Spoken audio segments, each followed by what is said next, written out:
You know, I've been speaking to a lot of places about countywide voting, and the, actually, how many, you guys all have emails? Mm-hmm. Okay, if you give me your email addresses before I leave, I have a copy of the voters pamphlet that's already all done. Oh. Pro, con, rebuttal. And one thing that was very telling to me on that, on the voters pamphlet is, I wrote the pro side, and the other side was by a group of 3 people. I don't know which of the 3 or if all of them worked on it, whatever.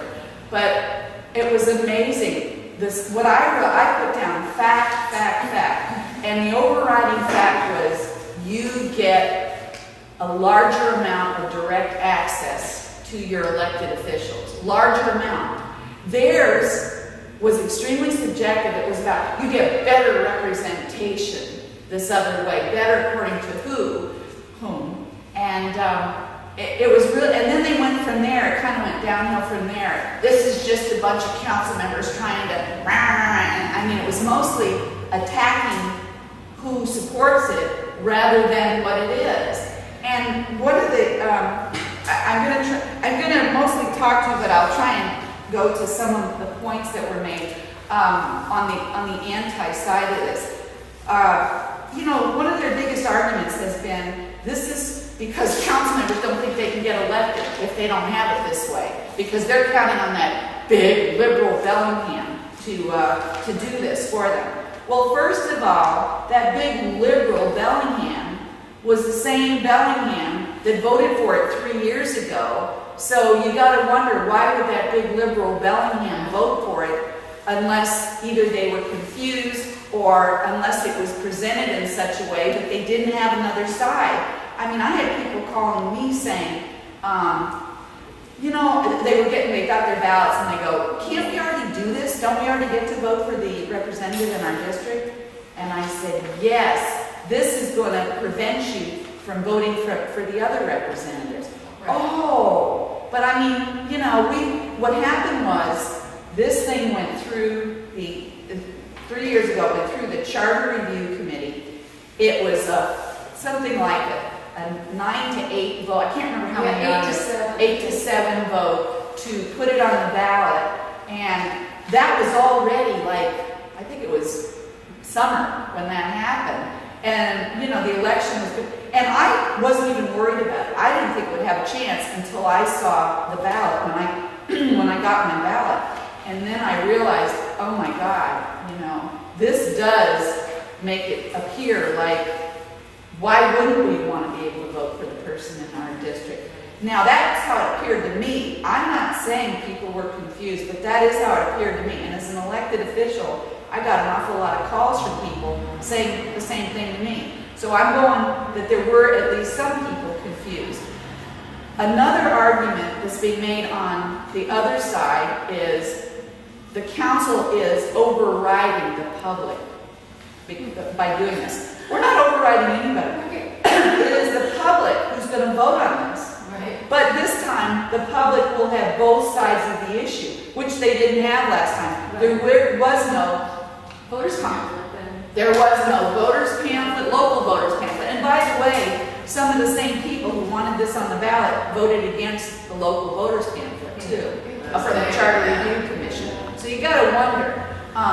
But this is to once and for all, because I'm not going to bring it up again. If it doesn't pass, that's it for me.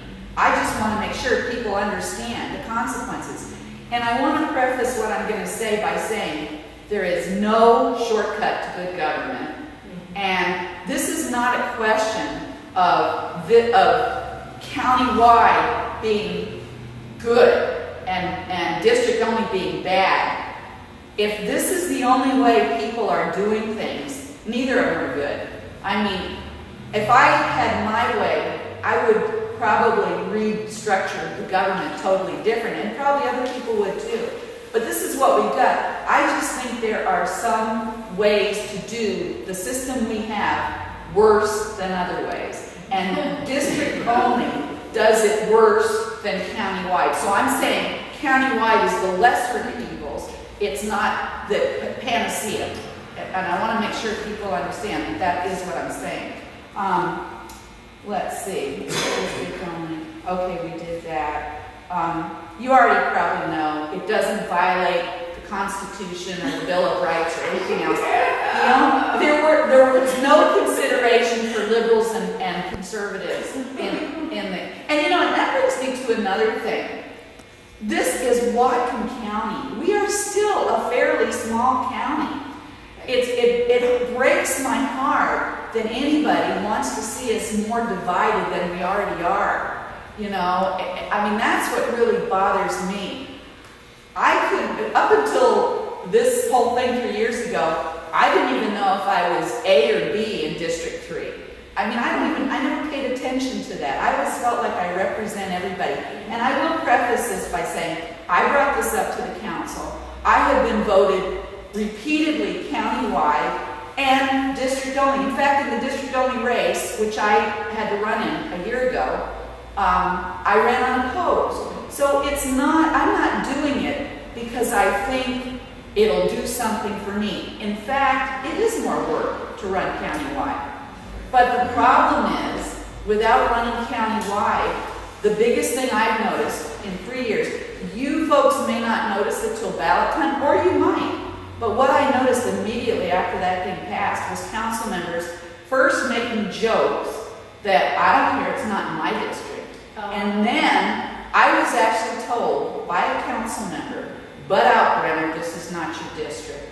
On an issue that is of relevance to, I think, most people, and certainly I care about it. And I was told that, and I mean, I got into a big argument with the person, but this is the problem. The public may or may not be seeing this, but the council members, it's so happening. It really is. And it's going to get worse, because those of us on the council, all except Bob Kelly, were on the council when it was countywide.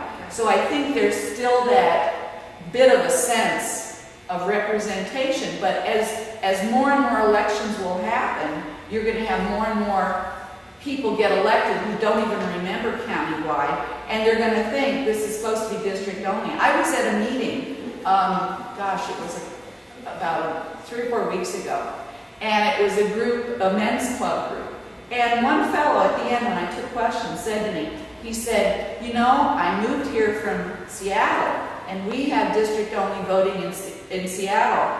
And he said, and I understand about the state too, how some people feel disenfranchised in different parts of the state. He said, so I voted for district only voting 3 years ago. That's when he moved here. He moved right at the time of the campaign thing that they were doing, but we weren't.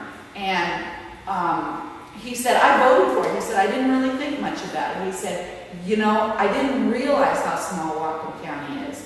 And I didn't realize how there are so many diverse people all over the county. It's not like, well, you're a conservative, so you live in the 2nd district, or you're a liberal, so you live in the 1st district. And those of us in the 3rd district, well, we're just roadkill, you know. And actually, that is my nickname from Ward Nelson. I am called roadkill because I'm not an ideologue. I deal with each issue as they come. So anyway, I just wanted to get those points out.